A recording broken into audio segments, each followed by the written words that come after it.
Apa sih yang terbesit di benak-benak bunda semua ketika mendengar anak SD sudah masuk pondok pesantren? Atau bahkan anak TK yang sudah masuk pesantren? Hayo, apa tuh yang ada di benak bunda-bunda semuanya?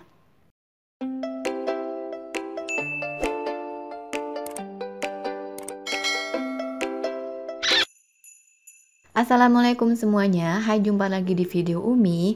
Nah mohon maaf ya kalau beberapa bulan ini Umi itu kurang aktif untuk ngebuat video di YouTube lagi. Karena beberapa bulan kemarin itu memang ada banyak sekali kegiatan yang ada di dunia nyata yang nggak memungkinkan Umi untuk membuat atau membalas beberapa komen dari video kalian. Nah kali ini mau ngebahas tentang pondok pesantren untuk anak SD atau anak di bawah umur. Nah, kali ini mau menjawab beberapa pertanyaan dari bunda-bunda semua, baik teman-teman Umi sendiri yang ada di dunia nyata maupun teman-teman yang ada di dunia online. Nah, kali ini mau ngebahas tentang pondok pesantren. Di sini ada beberapa poin yang akan Umi bahas semuanya, yaitu tentang biaya masuknya berapa, biaya bulanannya berapa, apa saja syarat untuk masuk ke pesantren, terus kegiatan pondok untuk anak di bawah umur itu apa aja, serta bagaimana cara membujuk anak supaya anak bisa mau pondok sendiri tanpa harus ada paksaan ataupun tekanan dari orang tua. Oke, yang pertama kita langsung saja. Di sini ada tentang berapa sih biaya untuk anak pondok pesantren. Nah, di sini di layar kaca ada brosur tentang pendaftaran untuk pondok pesantren di Mambaus Solihin. Nah, yang perlu diketahui sama bunda-bunda semuanya, anak Umi itu sekolahnya dan pondok pesantrennya itu ada di Mambaus Solihin, Suci, Manyar, Gresik. Nah, bagi bunda-bunda semua yang kepo bisa tuh lihat-lihat di Google atau langsung di Google Map untuk ngelihat di mana lokasinya dan berapa jauh jaraknya dari rumah bunda-bunda semua. Nah, untuk pondok pesantren Mambaus Solihin Suci Manyar Gresik di sini ada beberapa syarat pendaftaran yang harus dipenuhi, yaitu yang pertama ada syarat administrasi. Syarat administrasi ini dikenakan biaya 20.000 pada saat pengambilan formulir, dan serta untuk syarat-syaratnya sendiri ada berupa fotokopi ijazah untuk anak TK atau RA sebanyak 3 lembar, fotokopi akte kelahiran, fotokopi kartu KK, kemudian ada fotokopi KTP kedua orang tua serta pas foto anak 3x4 sebanyak 6 lembar. Nah, di sini kalian satukan dalam satu map, nanti pada saat penyerahan formulir bisa tuh sekalian menyerahkan ataupun mengambil formulirnya. Yang selanjutnya yaitu ada syarat keuangan. Nah, untuk syarat keuangan di sini perlu digarisbawahi bahwa ini tuh bisa dicicil ya, dengan syarat 50% total syarat keuangan ini Bunda bawa pada saat mengambil formulir atau menyerahkan formulir pendaftaran, dan kemudian 50%-nya bunda-bunda itu bisa diserahkan atau dicicilkan di beberapa bulan hingga di bulan Desember 2022.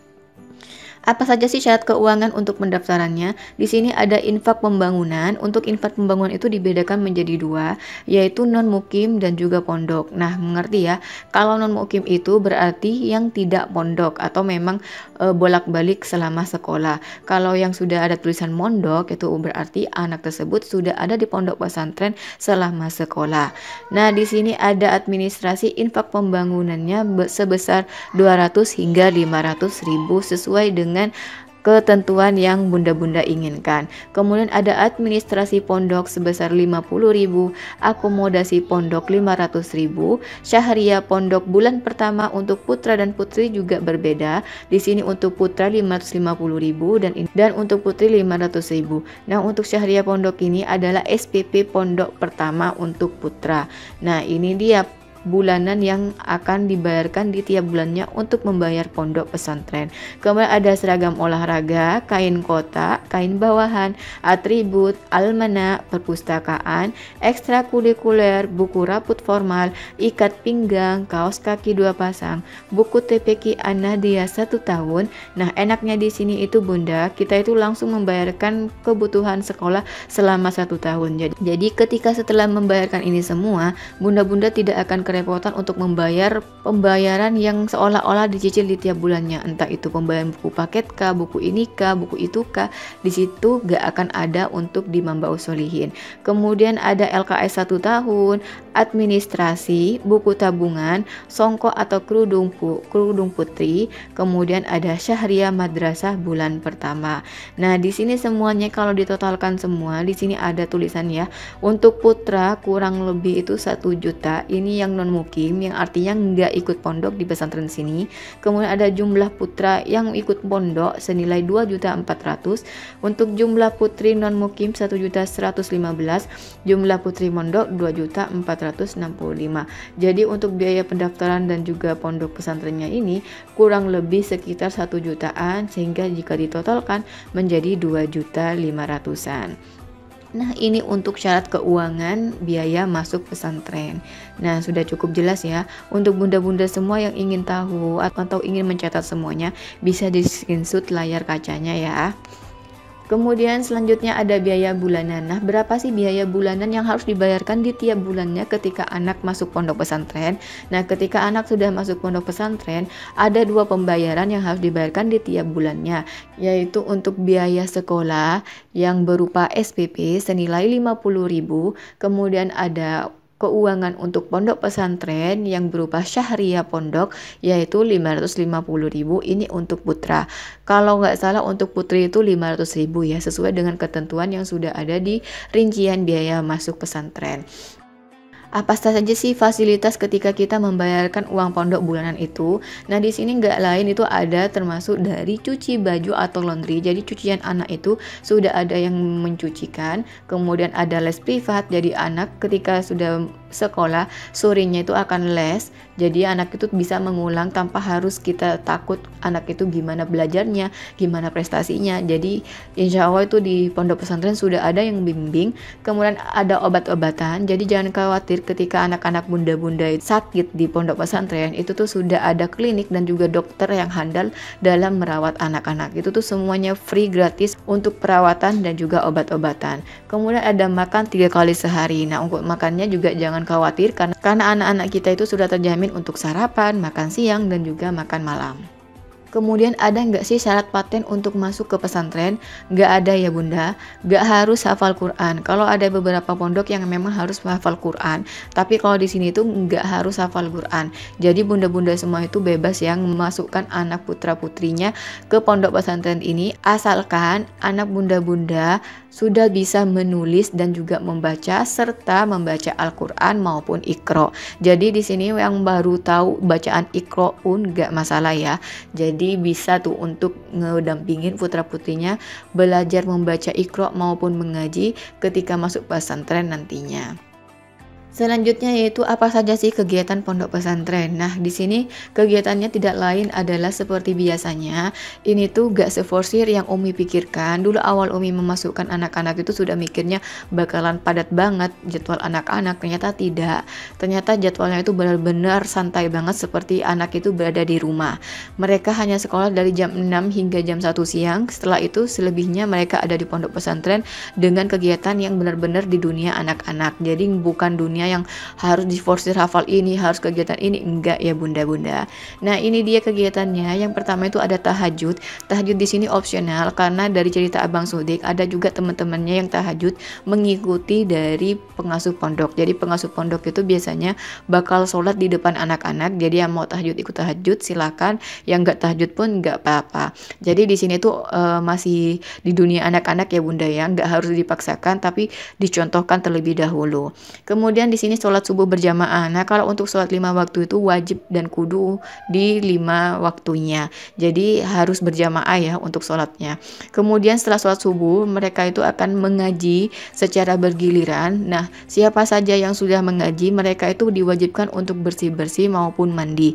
Jadi yang punya jadwal untuk bersih-bersih sapu-sapu mereka itu akan bersih-bersih. Yang nggak punya jadwal mereka harus mandi untuk siap-siap pergi ke sekolah. Dan selanjutnya seperti biasa sebelum ke sekolah mereka akan mengambil uang saku mereka di ibu pondok. Jadi untuk uang saku anak sekolah, uang itu akan ditransferkan ke ibu pondok pesantren termasuk dalam uang biaya bulanan.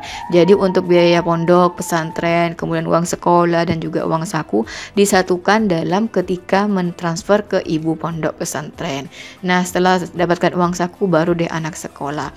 Setelah sekolah mereka pulang, dan dilanjutkan dengan duhur berjamaah. Nah, kalau ada yang tanya sholat duhanya ada nggak? Ada juga ya, sama seperti sholat tahajud. Sholat duha juga opsional bagi anak-anak yang mau ikut silakan, tapi itu akan langsung dicontohkan oleh pengasuh pondok pesantren di depan anak-anak. Karena Abang Sodik tuh juga pernah ikut jamaah untuk sholat duha maupun sholat tahajud di pesantren. Kemudian selanjutnya ada makan siang plus istirahat. Jadi setelah sholat duhur berjamaah, anak-anak itu akan makan siang bersama, kemudian mereka akan istirahat. Nah, istirahatnya ini terserah mau tidur kah, mau cerita kah, enggak masalah, terserah anak-anak.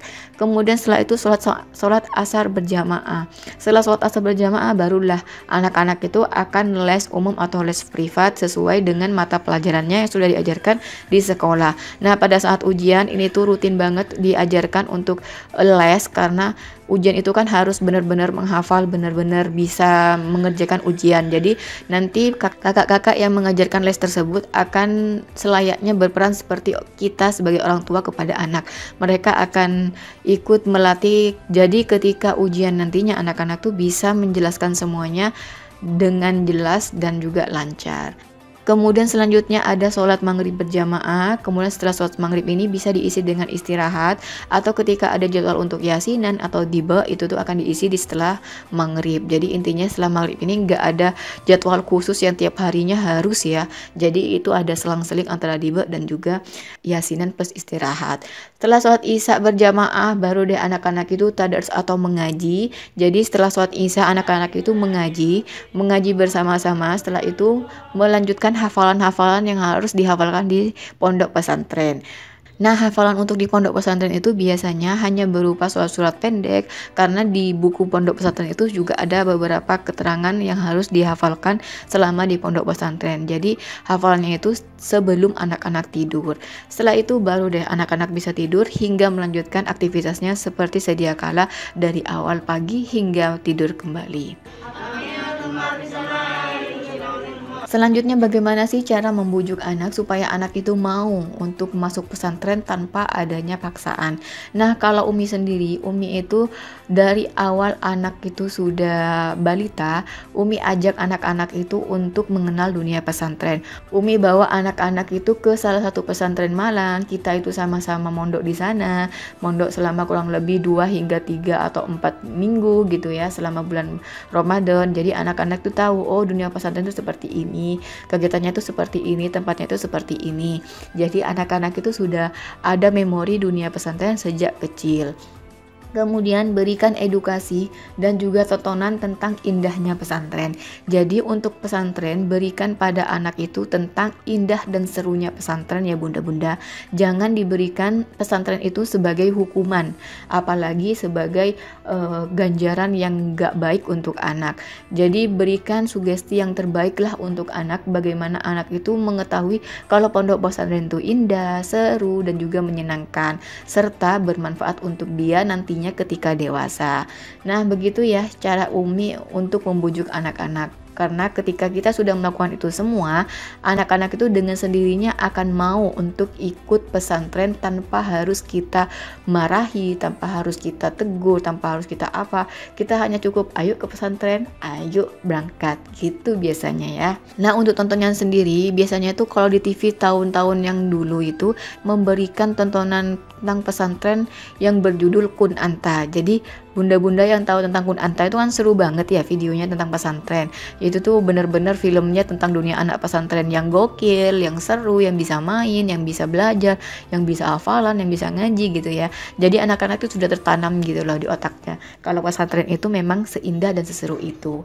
Ya, walau pada akhirnya ketika anak masuk pesantren tidak sesuai dengan ekspektasi dan keinginan yang mereka inginkan, tapi gak apa-apa bunda, kita itu harus membuat anak-anak itu menimbulkan rasa keinginan untuk berpesantren itu dari sejak dini. Supaya apa? Supaya anak tahu bahwa pesantren itu bukan suatu tempat tentang hukuman, apalagi tempat untuk diberikan sebuah ganjaran yang jelek untuk anak. Jadi anak itu sudah tahu kalau pesantren ini sangat baik untuk dirinya maupun keluarganya.